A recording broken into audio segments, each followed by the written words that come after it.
ملک کی جتنی ہماری بڑی جماعتیں، چاہے وہ مسلمانوں کی مولویوں کی جماعتیں ہوں، چاہے وہ دیندار لوگوں کی جماعتیں ہوں، سب میں ٹکڑے ہو رہے ہیں۔ کیوں؟ اللہ اکبر۔ ہو سکتا ہے یہ گفتگو کسی کو اچھی نہ لگے، اگر تو امام 25-30 سال پرانا ہے پھر تو پتہ لگتا ہے کمیٹی پڑھے لکھے لوگوں کی ہے، دانشوروں کی ہے، جہاں ہر 15 دن بعد، 2 مہینے بعد، 6 مہینے بعد امام بدل رہا ہے، تو کم از کم کمیٹی بھی کبھی پڑھے لکھے لوگوں کی بدل کے دیکھ لو، جو کم از کم انسان بن کے مسجد کو چلا لے۔ نظام وہی لوگ ہوتے ہیں جو مخلص ہوں اور جن کا دل ٹھہرا ہوا ہو، اور دل کب ٹھہرے گا؟ اللہ کے ذکر کے ساتھ۔ اللہ نے قرآن میں واضح طور پہ کہا، آپ چاہے پہاڑوں میں گھوم لو، آپ زمین کے خطوں میں گھومو، آپ سمندر کی گہرائیوں کے اندر چلے جاؤ، ہوا میں پیراشوٹ لے کے گوتے لگاتے رہو، چاہے بازاروں کے اندر خریداری کرتے رہو، بہترین آئس کریمیں کھاؤ، اچھی کافی شاپ پہ جاؤ، نمے یار بناؤ، بے انتہا کام کرو، لیکن آپ کو سکون نہیں ملے گا، بستر پہ رات کو تھکے ہوئے پہنچو گے۔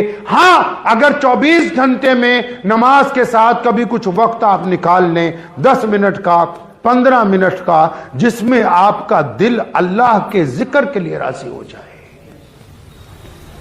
خدا کے ذکر کے لیے، اس پالنہار کے لیے۔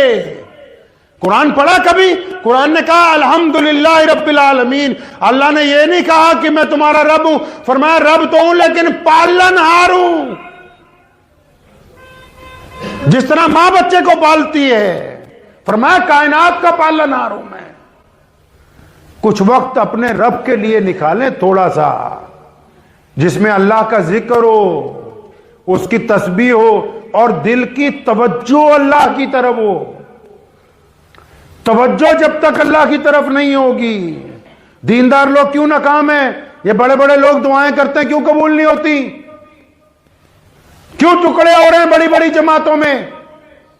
ملک کی جتنی ہماری بڑی جماعتیں، چاہے وہ مسلمانوں کی مولویوں کی جماعتیں ہوں، چاہے وہ دیندار لوگوں کی جماعتیں ہوں، سب میں ٹکڑے ہو رہے ہیں۔ کیونکہ حب جا بڑھ گئی ہے، حب جا بڑھ گئی کہ مجھے مانو، اللہ اور اس کے رسول کو ماننے کی بات نہیں ہے۔ وہ کہتے ہیں اللہ رسول کا نام ہم لیتے ہیں، مانو ہمیں تم۔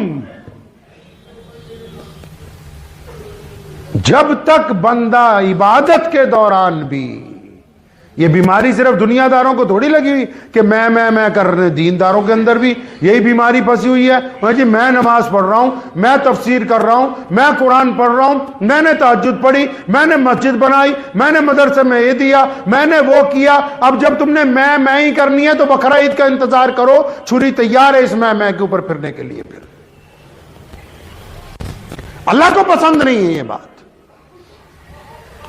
یہاں تک حکم ہے کہ ایک سجدہ، آپ مسجد میں بیٹھے ہیں، آپ نے سجدہ کیا، آپ نماز پڑھ رہے ہیں، سجدہ کیا اکیلے خالی مسجد میں، مثال کے طور پہ آپ خالی مسجد میں اکیلے، آپ نے نماز پڑھ رہے ہیں، آپ نے سجدہ کیا، اوپر سے میرے جیسا کوئی آ گیا، اب آپ کو پتہ لگ گیا ایک بندہ اور آ گیا ہال میں، اب تو سجدہ لمبے پہ لمبے کیے جا رہا، کہ کوئی بات نہیں، عبد الرحمان کا لڑکا آیا، اسے پتہ لگے کہ محمد شفیع تو لمبے سجدے کرتا ہے، اب یہ سجدہ حرام ہے، یہ اللہ کے لیے نہیں ہے، یہ تم نے عبد الرحمان کے بیٹے کو دکھانے کے لیے کیا، اس لیے یہ سجدہ جو ہے اللہ کے قریب کبھی قبول نہیں ہونے والا ہے۔